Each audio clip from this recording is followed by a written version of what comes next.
once again, welcome. Um, I'm assuming that I've talked to all of you. The names look familiar, but I'm terrible about remembering if I've seen you in a shop or online or whatever. Anyway, welcome as always to Voyage Fromage. This week is an interesting one as I was sort of, or this month. um, this month is an interesting one because I was kind of looking at things and going through things, and um, what I mean by interesting is so generally Julia Hallman, who's our owner, who usually does these. Gene Morgan will pick the cheeses, and then myself and one of the other buyers will sort of say yes, no, and sort of whatever. And I was a little less a part of this than normal, and so this week I'm like, oh no, I've got to prepare for this. And one, I'm very familiar with all these, um, but it's a different sort of setting in that generally what we are able to do are get these sort of slightly more esoteric cheeses, or we tend to. And this is, I hate to say the word mainstream because that's not the right way to do it. It's just what you're tasting for the most part here, I think are more familiar. And so in thinking that, I was going to say, I wanted to sort of take a slightly different tack in that we'll talk about the cheeses, we'll talk about the individualness of them and what they are. Um, but it's also sort of, I think, almost like a good time for a slight sort of history lesson in terms of really kind of goat migration, whatever. And the reason I say that is we have a really interesting representation of different styles of, particularly the ones from France and Spain, of ancient varieties or older varieties of goat. Some of the early goats that were milked in Europe are the goats that are um, or the milk that we're tasting now. And it's not so much that they have gone out of um, or that they've sort of faded away. It's just that the goat milk in Europe sort of followed a really interesting transition. So um, that'll well, I'm going to sort of taste cheeses. I'm going to talk about the history of it, sort of talk about a little bit about the migration, etc. So the first cheese that we'll be tasting today is going to be the Petit Billy, and that's that super bright, super fresh goat cheese. Oh, before I forget, uh, there is the Escada goat cheese, fig and chocolate log there to go with these things. I was just talking with Morgan about it. It's a really interesting flavor. There is some brandy in it, and it I didn't know it. I'd never tasted it until this week, and I was curious what it was going to be like. It's really fun. Um, I find that give it a little taste with all of these, and you'll get a slightly different experience with all of them. The texture of it will seem really different with each of the cheeses. So um, I've always, or I used to always sort of be a little bit hesitant of chocolate and cheese, even though chocolate blue cheese is normal, or not normal, is a really wonderful combination. I just sort of always shy away from it. So this is a really fun and interesting combination. And as we progress through this, if anybody has any thoughts on doing that, please let me know, because one, it helps me and it helps. I like to tell other people as well. So do not hesitate when you're tasting to use that the fig log as well. So anyway, so the Petit Billy. So very quickly on the Petit Billy. The Petit Billy is itself a new cheese. What I mean by a new cheese is that this exact cheese, Petit Billy, wasn't made, I believe, until the mid to late 80s. It's only made by one fromagerie in the Loire Valley, and they buy milk from 20 different farms surrounding their village. It's sort of at the village is sort of on the southern part of the Loire Valley, getting very close to the Charente region where Cognac is from, and etc. So this laterie basically, like a lot of cheesemakers, they want to do something different. Um, they're rooted in tradition. They produce other goat milk cheeses that are that are traditional. They produce a shabby shoe. They produce a Valentine style cheese. They do all that. And while this may not seem like an innovation because it's really a kind of a nice, just simple is the right word, but it's a very clean goat cheese. Um, it's still a slightly different recipe, and it's made a little bit different. So it is a new cheese, even if it is similar. But the thing about this cheese and and what's going on here is all the goats that are being milked for this come from a very specific breed that I've spoken about before called the Saanen. And the Saanen is a breed that came up, the Moors essentially, um, as they traveled through Europe, brought their goats in. Now, goats were not native at all in Europe. Although if you started looking to records, you'd be sort of you start to find that the Goths and Visigoths in Germany um, were starting to farm or breed goats as well. Part of that is because, as when animals were first domesticated, what, 6,500 years ago, or somewhere in that area, the first animals to be domesticated were goat and sheep, and then eventually followed by cow. And most of that was taking place in um, what is modern day Armenia, Turkey, some of those Balkan states, and particularly like northern Turkey, that area where um, it wasn't these massive lush green areas, and these animals were a little bit hardy. So they sort of domesticated first to spread down into Africa, and also eventually took a while, but it spread into Northern Europe.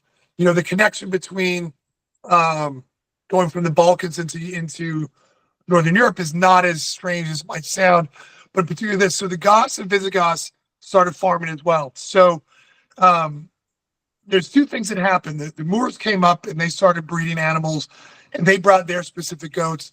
When the Goths started invading Europe as well, um, they knew what to do. Essentially, they were fully aware of what to do with goat's milk or goat and goat's milk.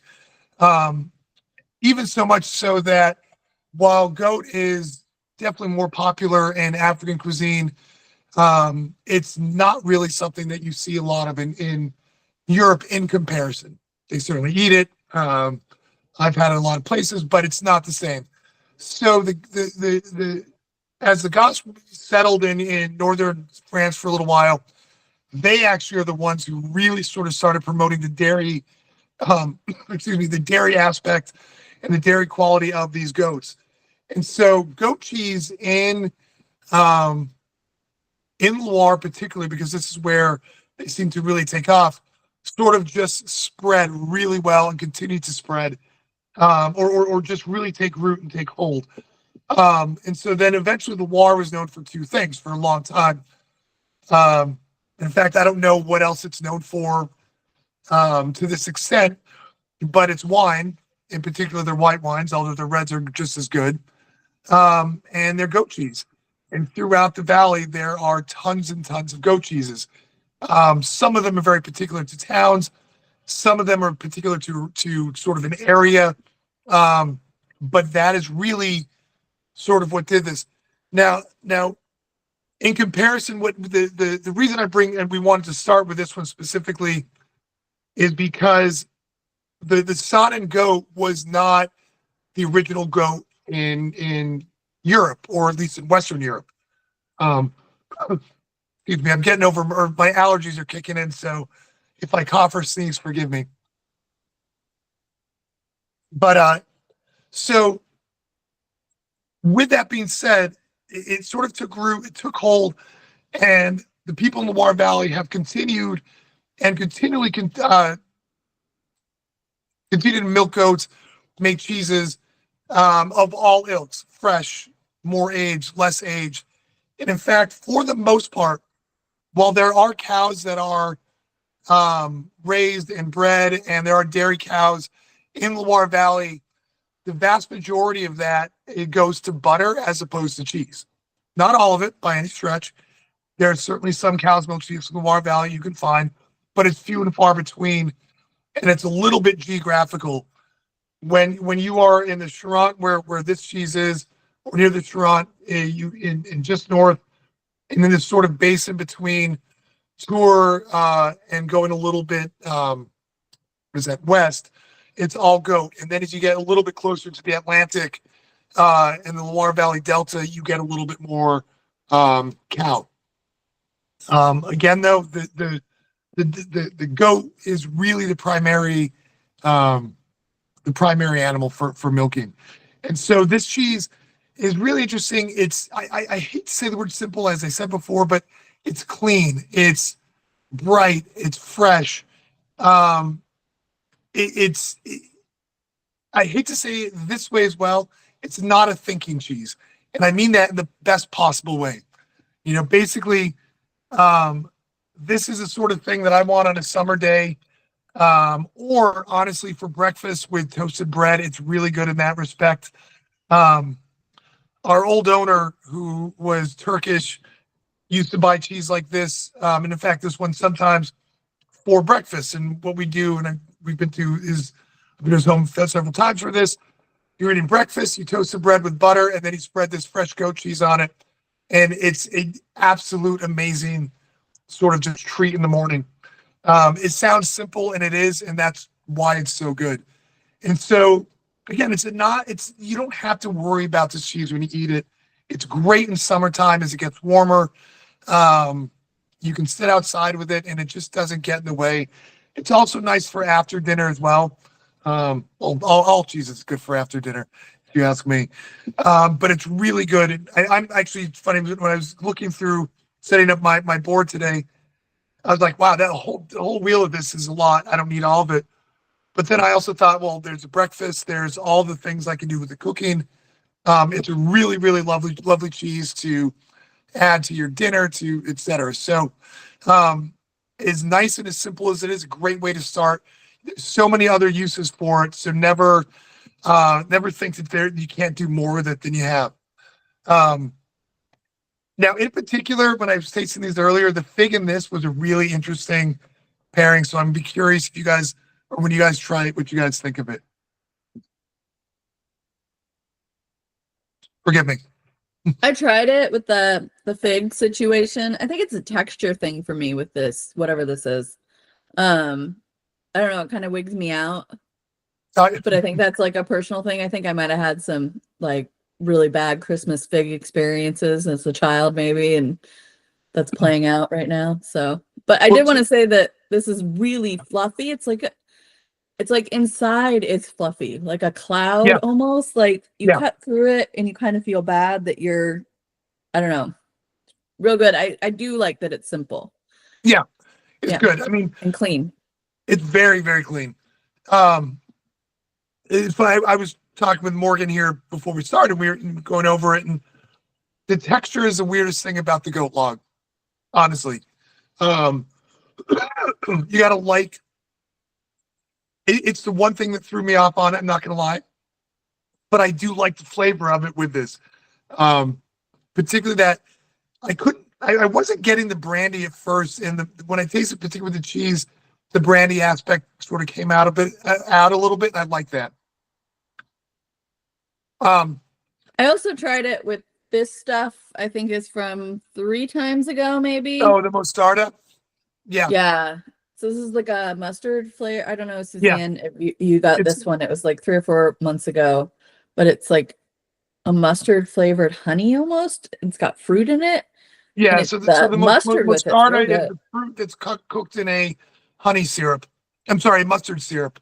Yeah. And so it does have it's a very honey-like texture. That spice is nice with everything. Yeah, we really like it. It's been one of our favorites. Mostarda is traditionally actually used with boiled meats, but it's a fantastic condiment or cheeses or really almost anything. It's really lovely. It's an interesting combo here with the fig and the cheese. Immediately I'm thinking ice cream when I eat the combo, but yeah. Well, it's that the sweetness of this cheese and that fig really do, and the chocolate, it very much. It's like a chocolate sundae, but different. Yeah, it's good. Good. So now generally I when I do cheeses, I tend to go milder to stronger. Um, it, I'm switching it up today, and that the second cheese that I want to try is actually the paioio. And we're going to end with actually the gray owl, which is going to be milder than at least the next two. Now, the reason I want to go to the paioio next is I feel we're talking about another cheese that is very clean. It's again, it's a fairly new cheese. The first, I think the when or queso de paioio is what it would officially be called. That phrase was first used, I believe, in 1997. It's really only been made, or this sort of style has only been made maybe 10 to 15 years prior to that. There was nobody was calling a cheese paioio at that point, and so it's hard to know exactly. But it's a relatively new invention for cheese. So queso de paioio is named after the goat. Paioio is the breed of goat that produces the milk for this. It's only produced in Cadiz in southern Spain, and it is most of the time, and this is one of those times, most of the time bred or mixed with sheep milk as well. The sheep that they use is called Merina, and it's also sort of an obscure sheep. You don't see it that often anywhere, as far as I know. I've heard of it being used for other cheeses in Spain, but it's not used for any of the principal sheep milk cheeses in Spain. Anyway, paioio, different from the Saanen goats that I mentioned earlier, again, didn't come from Africa. It came down from essentially from the Balkans into Spain, and in southern Spain they started raising this goat fairly early, and I don't know when they started milking it, because again, it was not something that was done right away. But eventually people started milking it and producing cheese out of it. And what's kind of fascinating about this cheese paioio is that I believe there are maybe 4 or 5 producers of this specifically. There's not much more than that. And they have won twice, or this style of cheese, paioio, has twice won the world's best cheese in its category by 2 different producers. And that's sort of it's sort of unheard of. You might have this, you have these sort of older producing areas that, produce exactly the same thing, Appenzell, I think, or Gruyere, or Comté, whatever. And here is this sort of obscure cheese made in one small area in Spain, and that's only been around for, at this point, 28 years, and it's already won best cheese twice. It's a really kind of amazing cheese in that respect. I think, again, we're talking about something that has more complexity, obviously, than what we just did, but very clean, not too heady. In other words, it's not going to completely crush your palate. The goatiness that a lot of aged goat cheeses have is gone completely, to me at least. Obviously, the sheep milk sort of helps. And when I say there's sheep milk, there's about 10 to 15% sheep milk in this. So it's not excessive. It's not going to get in the way of the milk, of the goat's milk itself. But it does add a richness to this. Sheep milk is so much richer, so much more fat, that the richness in this cheese, really, to me, that's the sheep. The goat is a super clean and super nice. This age for this cheese is pretty much right where you want it. If it's younger than this, it sort of lacks a little bit of character, and when it's older than this, the texture starts to get really firm, and you get a pretty big bite from it. And this is a really, really fantastic balance. There's the land where this is from. It's a small mountain chain in Cadiz, and it's dry down there. It's dry in southern Spain. And these goats have taken really well, but it's the terroir of this sort of really speaks out. There's a sort of a grassiness, but not like an alpine. When I say grassy, sometimes that's almost thinking like verdant, lush grass. And to me, this is sort of dry mountain grass. And if you've ever been hiking in the summertime at slightly higher elevation, you see sort of little patches of grass, and there's a smell to them. And it's a sort of particular soil. And this very much to me reminds me of that. I grew up in northern New Mexico, which is a drier climate. And when you hike in the mountains, it really rings true to me, this cheese, for that reason, is that I can sort of smell home in a way, or at least hiking in the mountains at home. And so it's kind of a fun cheese to sort of throw into this mix. It's just different, I don't think they're setting the world on fire, but they're doing a really fantastic job with this. I am gonna blank on which producer we get, just because I can't remember off the top of my head, and I thought I wrote it down, but I did not. But there's only a couple producers that actually make it into the States. It is generally pasteurized, as this is, although it doesn't have to be. But it is something that pasteurization with the cheese like this is interesting because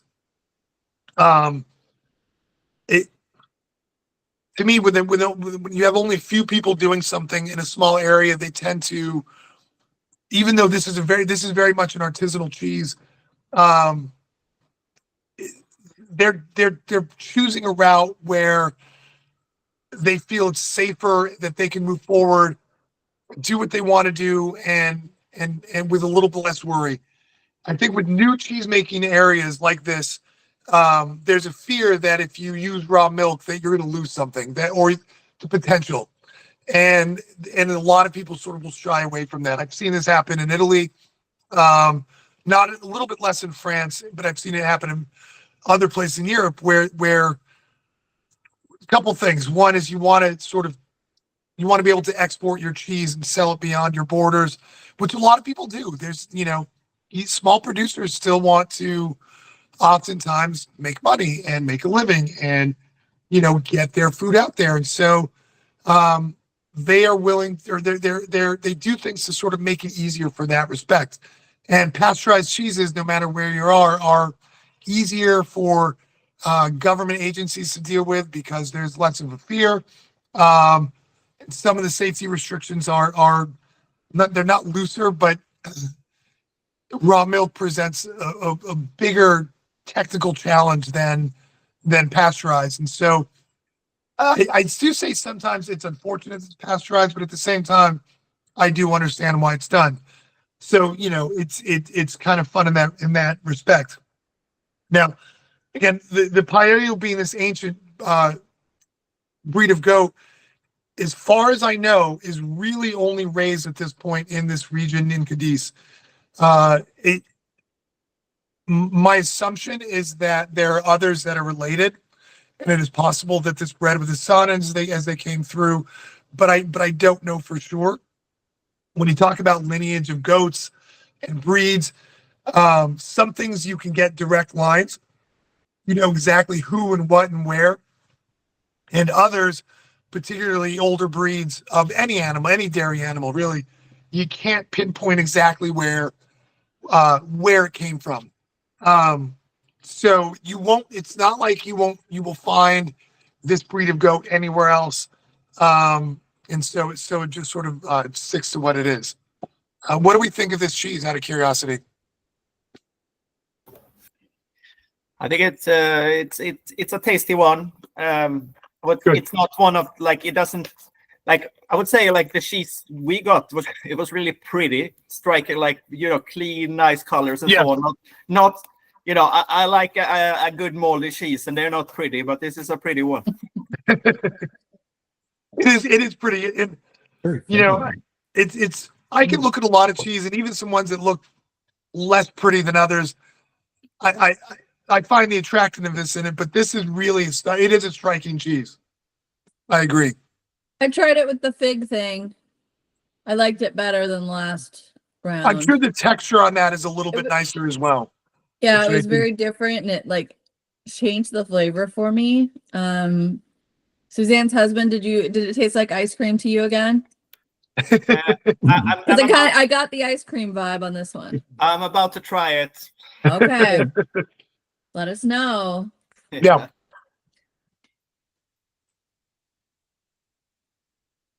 Now, out of curiosity. Oh, and the rind is really good too. The rind is good on this. Really good. So, a rind like this, when they're aging it, some producers will use lard. Most will use a little bit of olive oil to help it. That just a lot of when it comes to putting fats on cheeses, it's generally done to protect them and to protect the rind from mites. Is a big thing as it ages. And so while this has not aged that long, I believe it's about 60 to 70 days, or initially 60 to 7 days and up to about 3 months, I believe. And if I'm wrong on that, I'm sorry. I don't think it's much. I know it's definitely not longer than that.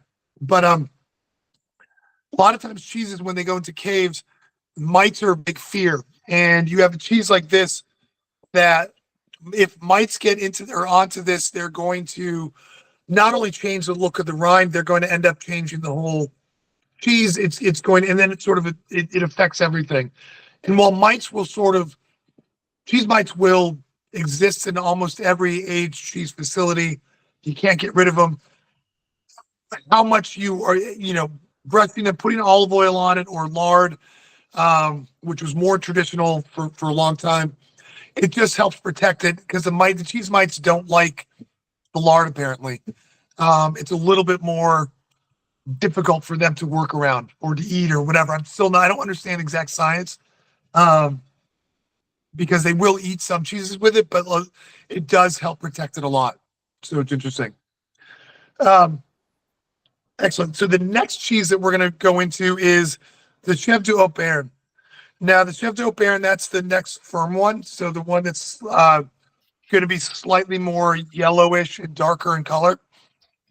And I'm pretty sure that we've talked about this producer before, but we'll talk about him anyway, because one, it's a fascinating story, and it's one of our favorite producers. So the Haut-Béarn is an area of the Pyrenees that is basically the Midi-Pyrenees. So we're talking not quite. It's maybe west and central the Pyrenees. It's maybe an hour and a half, 2 hours from the Atlantic Ocean. But anyway, Chef de Haut-Béarn is made by a gentleman named Etienne Dupuis, who we've been working with for a while, but we started with his mother. Marie Jose, made cheese. When she retired, he took over. While he was doing a lot of work with it, he took over everything. She was always the face, and he basically dealt with animals and made cheese. And now he's the face. As she retired, he still makes most of his cheese, not all of it, most of it. He tends a little bit less to the animals. He has people who do that, but he's really, really, really fascinating person. And his fromagerie is called the Berger de Haut-Béarn, the shepherd of the Haut-Béarn is what it's called. And so most of what they do is produce sheep milk. But as we've talked about with other cheeses, we've talked about Alpage cheese making in the past, and there's something called transhumanance, right? Which is part of that. Transhumanance is the progression basically of animals going into a valley, into a higher elevation, and then back down during seasonal times, usually May to September.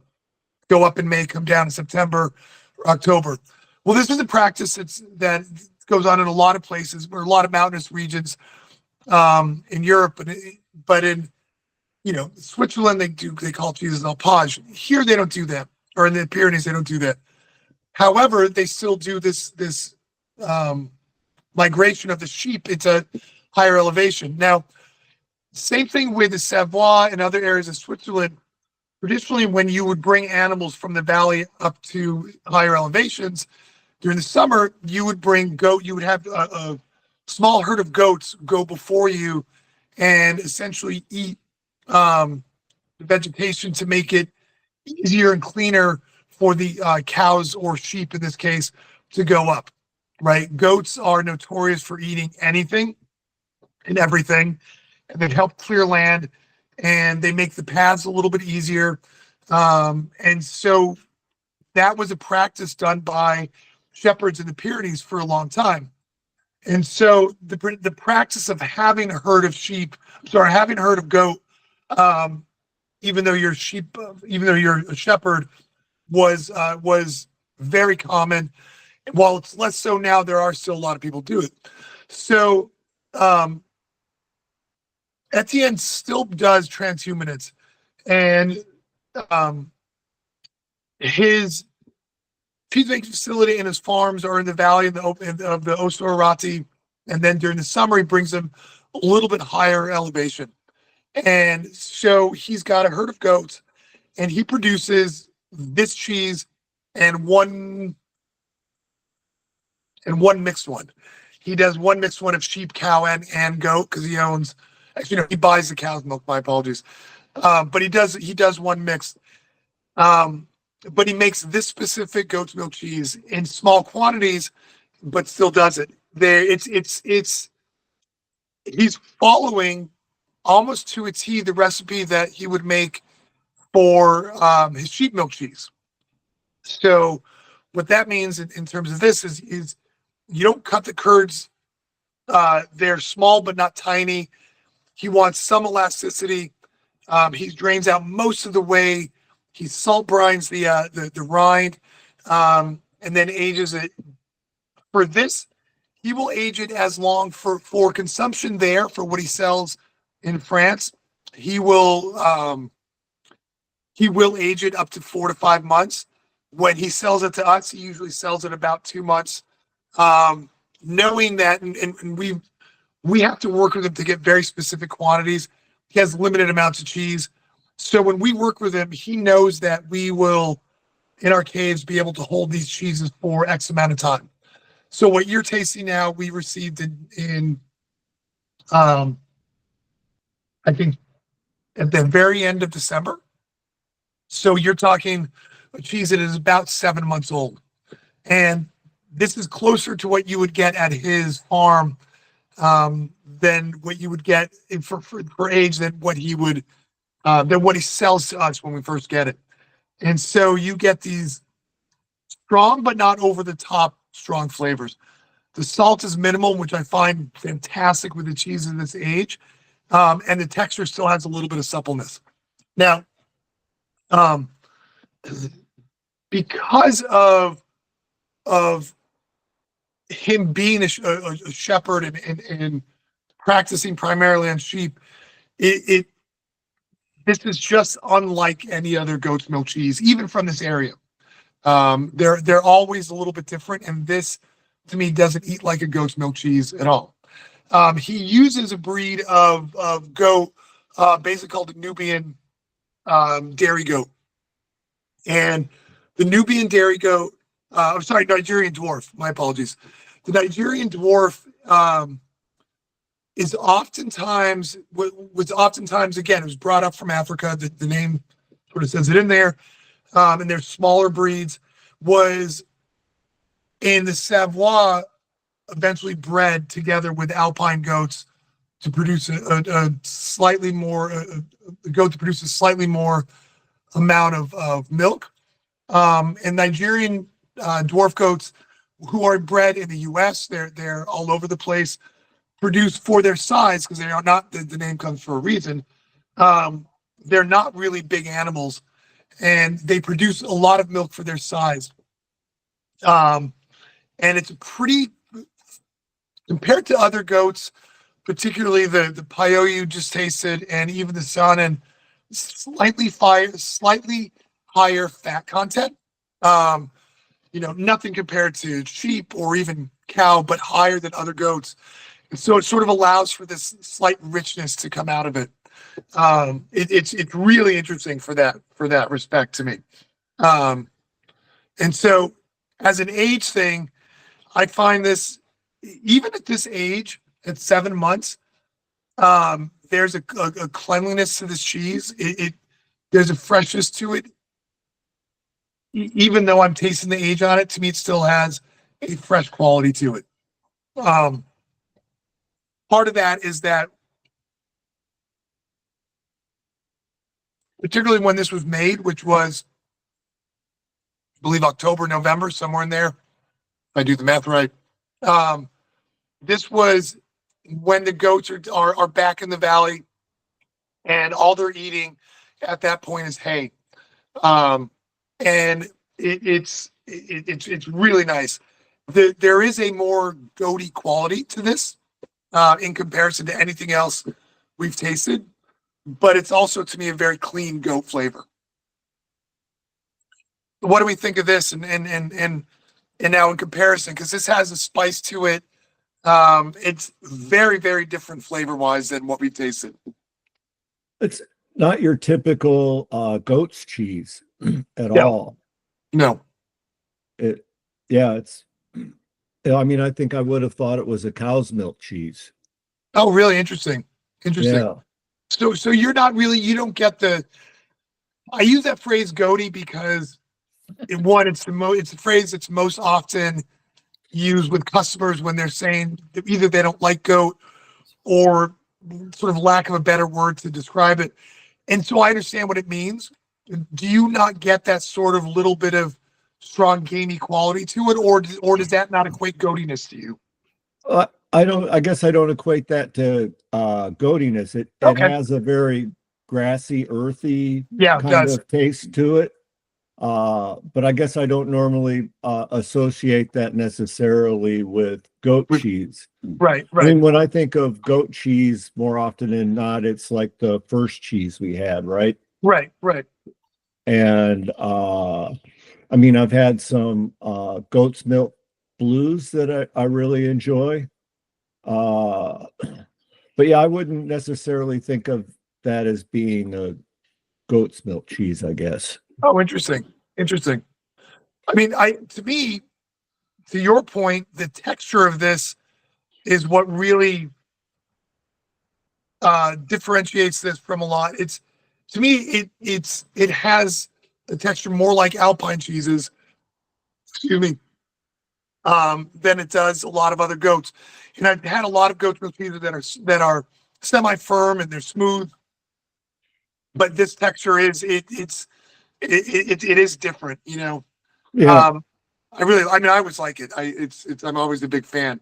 So you said this cheese was made in the fall when the goats have come back down. Yeah. Do they also make it from spring when they go to elevation? And they does do. It taste significantly different? He stops making it. He lets the goats go fallow for, I think it's like a month or two, and I think it's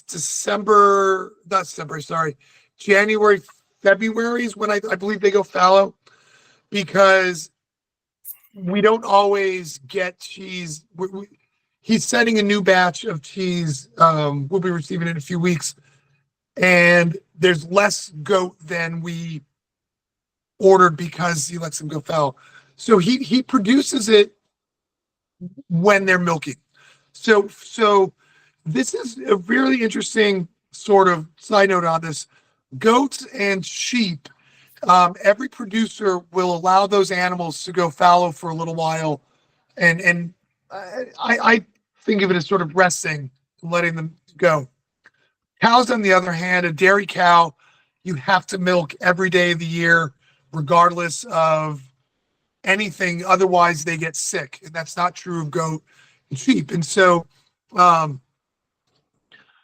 there are producers, and Etienne is not one of them, who will take milk like this and freeze so that they can make cheese at a later date. I know of producers, in particularly sheep milk, who do this, where during a time of year when they get excessive milk, they put it aside and freeze it.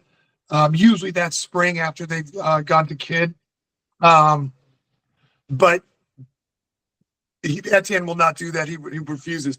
So he makes so when I know we're getting some in, again, this is coming in a few weeks. I couldn't remember the exact date. But if you get this cheese, if you were to order this cheese in a couple months, it'll be very different. The texture will be a little bit different. The color, the everything about it will be slightly different, simply because the cheese is made at a different time of year. You know, there are qualities that are going to always be the same. I definitely say that there is always a grassy quality to this, but it's not overly so. It's really wonderful. Listen, I love this cheese, and I love this producer, and kind of almost anything he does, I'm going to sing his praises on it. So I really hope you guys enjoy this one, because I think it's a special goat's milk cheese. I think we enjoyed it too. I like the nuttiness, and I mean also Sure. this is it down. I like this, as a standalone cheese. It's really Oh good. yeah, definitely. The other ones Yeah. are good too, but I would combine those perhaps with something, as you said, like on for breakfast or something. But Oh yeah. that doesn't make them worse in any way. It's just different. Oh, yeah. No, I totally agree. Now, I mean, it's interesting. Before we tried the last cheese, I'm somebody who, for the most part, if you say, how do you like, when people ask me this in the shop all the time, how do you like your cheese? I just sort of say, usually with a knife. I love eating cheese by itself, a good glass of wine or beer, whatever, and the cheese, and that's all I really need. And I find a cheese like this, you can enhance it with a lot of things. The mostarda, actually, I'm assuming if you didn't try it with that, will be great with this. I think on its own, as you said, is really wonderful. It needs a little bit less, for sure. Yeah. Or at least in my eyes. Yeah, I'm having it with some Western Mass apple cider here, and it works well lovely. with all of them. Cider is great with cheese. Oh, cider is fantastic with cheese. That's a good choice. Good choice. So that brings us to the last cheese that we'll be tasting, which once again is a new cheese. And this new cheese, the Gray Owl, is made by the Formagerie Le Détour in Quebec. They are located really close to the main border. The name of the lake it's on, I always shred it. I wrote it down because I could never say it right. Is the I don't know why this one it's because I don't know if it's a French word or if it's an indigenous word that's been mixed, but it's the Temiscouata lake and village that they're from. And this is a fromagerie that was started, I believe, in the late 90s by a couple, and they were making first started making cow's milk cheeses, cheddars, and that sort of thing. Started making some sheep milk, and then decided to start making goat's milk. So they make all three now. But they decided to start playing with this cheese, and the Gray Owl, as it's called, it's a fresh ripened cheese that's covered in ash and aged. It is. I will make a comparison to Loire cheeses on it, simply because goat's milk cheese with ash and that sort of freshness are common there. But flavor-wise, it's a little bit different. Unfortunately, I do not know the goats in this, but goats are not something that are common, obviously, or not native to the U.S., at least not dairy goats, or Canada for that matter. And so they were brought up. Now, I love this cheese for a lot of reasons. One, and the reason I wanted to do it last is I kind of felt like after tasting, I thought that this would get lost if we did it too early. And doing this after the Chef de Opere, I believe you're going to get that freshness sort of all anew and kind of cleanse the palate after the last cheese. So that's why I did this last. Normally I would do this way earlier. So adding ash to a cheese, any cheese, it does this. But goat cheese, I find even more sort of clear. is that it's ash as a base and it lowers the pH level of the cheese, right? So if you kind of go back and retaste the Petite Billy, you'll notice there's a little bit of almost lemony. I don't want to use the word acidic because that's not right, but there is a tartness to it. And in a cheese like the Gray Owl, even though it's aged, I believe about 35 to 40 days, that ash has completely changed that tartness of the goat's milk cheese. If you were to have this without ash, it would be very tart, like you just said. But a little bit of age on it brings it down. It also, to me, it sort of allows other flavors to come up. So it's less. It's not just, to me, sort of bright and tart. There's way more going on. Now, the other thing about this cheese is that this was made. We just received this cheese last week. It was made a month ago, or 4, 5, 6 weeks ago, whatever. It's fairly new, fairly fresh. So this is some of the first cheese that's made after the goats have gone to kid, and to me, that's my favorite type of goat cheese. In that the milk is super rich. When an animal produces children or produces their offspring, the nutrients, fat content, everything is way higher in the milk because that milk is there to sustain the young, right? So you end up with, to me, a goat's milk cheese that is richer, more interesting, and way more going on than will happen sort of at the end of the year. It's still good at the end of the year, don't get me wrong. I just really like this. The other thing is, though, even though they're in Canada and it is colder there than it is here, although the 40-degree weather out here today tells a different story, it's still the early parts of spring where, there is a little bit of grass, there's a little bit of fresh greenery, and these goats are starting to eat fresh spring vegetation, right? So just like the milk after they've got a kid is richer, the plants as they come up, there's a higher and different nutrient content than you get later in the year. And so to me, it's this great combination of both vegetation that's new and fresh and sort of powerful in its own way, and milk that it is sort of it's to me it's sort of height of what the flavor can be, and you get a really, really sort of wonderful fresh spring cheese. I mean, this is there's to me there's little else that says spring than a goat's milk cheese like this. It reeks of spring in the best possible way. Now, incidentally, there's two side notes about this cheese, just because they're fun facts. One is this was Meghan Markle's favorite cheese, and when she got married to Harry, William, who did she marry? Whichever one. This cheese was served at their wedding, and so in the UK, so it was brought over.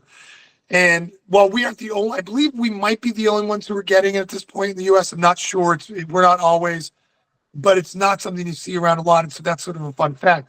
The other thing, though, is that this cheese is named after a British man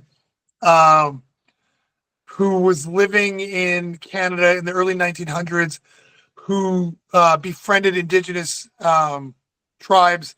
Actually, his first wife was indigenous. I don't know what tribe, whatever. But he was a really hardcore and early environmentalist. He's celebrated throughout Canada. He's sort of a national hero of sorts because of his environmental activism. And so that's who this cheese is named after. There's actually a movie with Pierce Brosnan in it. I believe it's about 25 or 26 years old, that was directed by David Attenborough, which is kind of odd, but still it's there. So, a little side note about this cheese. Fun facts, we got to mix those in once in a while. So, there's a little less history of goats and et cetera in this, but there's some history to the name of the cheese itself. The fromagerie, another side note, because I didn't know this until as I sort of refreshing myself on this cheese. The fromagerie is called Le Détour.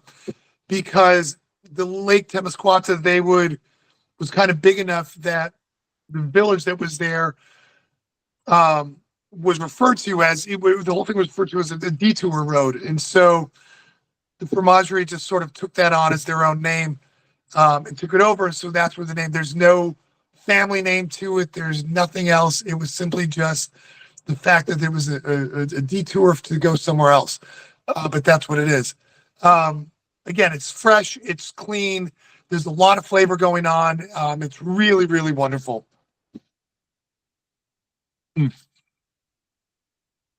I know I did a lot of talking, and I know we're kind of getting towards the end. Does anybody have any questions, or how do we feel about this cheese? Do we like it? Yeah, I think it nice, creamy, full of flavor. Would love this on a baguette or something like that. Really good. Oh, yeah. I have a question actually about like the ashes and so on. What do they burn to create these ashes? Like, I don't know if you know for this cheese, but maybe you know for cheeses in general. It's vegetable. It's all vegetable ash. Okay. Any special vegetable, or just they just say vegetable? It's so I don't know of, when I hear the word vegetable ash, and I have asked people who, because basically you buy vegetable ash now. Yeah. You know, years ago in the Loire Valley, yes, people would make their own. Now you buy it. I don't know what specific vegetables. You know, there are things that are proprietary. There are things that people don't really want to sort of admit or tell you. So I don't know exactly. I also don't think that which specific vegetable would matter that much. Yeah. But I could be wrong. Do you know anything? I've seen some cheeses that are more orange, and like this one is black and so on. Does that have anything to do with the ash, or is that? It is. Yeah, the ash on this, that's why the color is the color. Okay. The orange on the rind can be a couple different things. That could be Brevibacterial B linens, which is a result of specific washings where different bacteria sort of react with the salts, and you get an orange color. They can be dyed with annatto seed, but this is that dark color because of the ash. Very only because of the ash. Yeah, thank you. Yeah, and there's no flavor. The ash imparts no flavor. So I think you would, to get a flavor from ash, you would have to consume a ton of it, and it's not nearly enough. I mean, it's you would think it's more than it is. It's a really light dusting of it to get that color on it. So there's no flavor involved. It's simply aesthetic and lowering and changing the flavor of the cheese by lowering the pH of it, and that's it, really. Yep. Good. Well, I think we are approaching that witching hour. It's about 8 o'clock. I want to thank you guys for joining. I hope this was delicious and educational. Although I hope you enjoy the cheese more than you enjoy hearing me talk, because the cheese is way better. At least to me it is. So thank you guys very much. And I don't know if myself or Julia will be doing next month, but we'll be with you next month.